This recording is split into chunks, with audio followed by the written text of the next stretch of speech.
Waterford Rotary Club is celebrating its 50th anniversary this year since its foundation.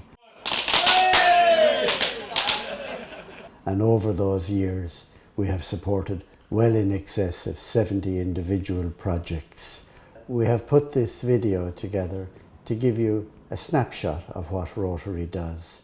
Waterford Rotary Club began in 1968, and we still have some members from the very early 70s.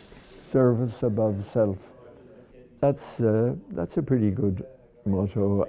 It was originally founded in Chicago in 1905, and it grew very quickly. Within a few years, it had spread to Europe, and Dublin was the first club. The biggest project we ever did was in the Year of the Disabled, and that was the year I was president of the club. We decided we would like to provide a holiday bungalow for disabled families.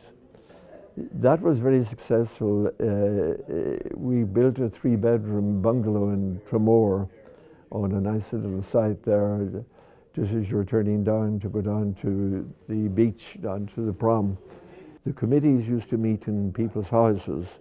So it really built up a family relationship to a certain extent. You would get to know everybody very well, and the fellowship was very good. It developed from that.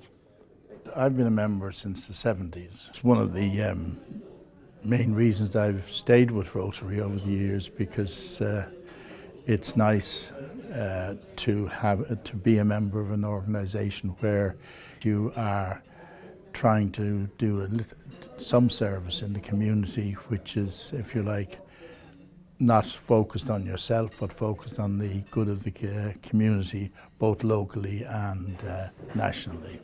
The fundamental, in my view, is fellowship. It begins and ends with fellowship, and then the projects help to actually cement that fellowship.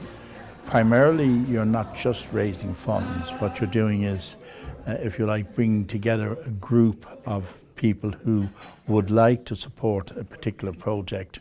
And sometimes that can be local, but it can also be national. It can also be international.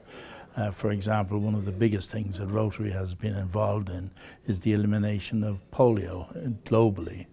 The charitable arm of Rotary has raised over $1 billion as an organisation, driving projects such as Polio Plus, such as the elimination of sight problems in various countries.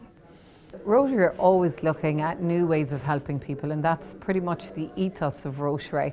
And straight away I saw it as an ideal opportunity to speak about Oasis House. Gary Faulkner put a whole plan together. It was very clear to Gary what he could do and what he could pull together through a group of local contractors. And very, very quickly the members of Rotary were on board. Rotary together raised money through a film night and other fundraising events. Then Rotary nationally then pledged money together and matched the fundraising. And then between all our connections and everything, we actually pulled together works to the tune of 20,000. And Gary Faulkner, who's a member of Rotary, coordinated and project managed the whole thing.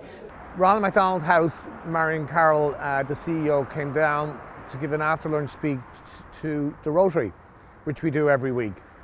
And we had the inspiration then that we should do something to raise funds for the Ronald House. We put together an idea of doing a family-sponsored cycle. It's in operation 10 years now. We have, on average, about 100 people join us. And in the 10 years we've been doing this cycle, we've raised over 58,000 euros. We're always looking for extra cyclists.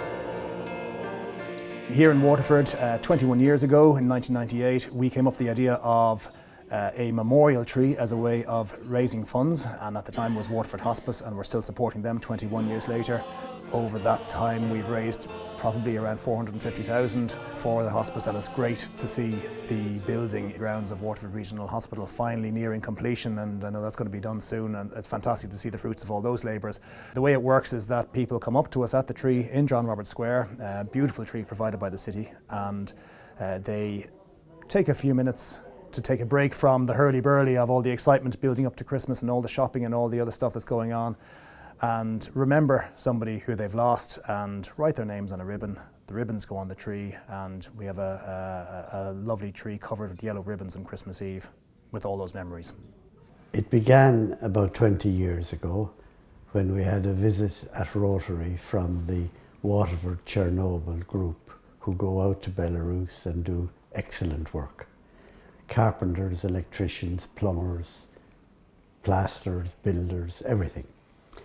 And Ty Carroll, a local doctor, went out and came back and reported what he found to Rotary and said dental problems were the biggest problem he came across, because there were about 150 children in an orphanage and they had no dental service, and teeth were extracted without local by technicians, and rather horrific stuff. As a result of that, Rotary funded me to go out and explore the possibility of putting in a surgery. And over the intervening years, about 15 dentists from Ireland have gone out and worked there, all self-funded, and done tremendous work. Rotary have run a film night and given the proceeds to me to fund the organisation as well. And I hope in the years to come several younger dentists will take up the challenge and go to Belarus and carry on this very, very deserving project.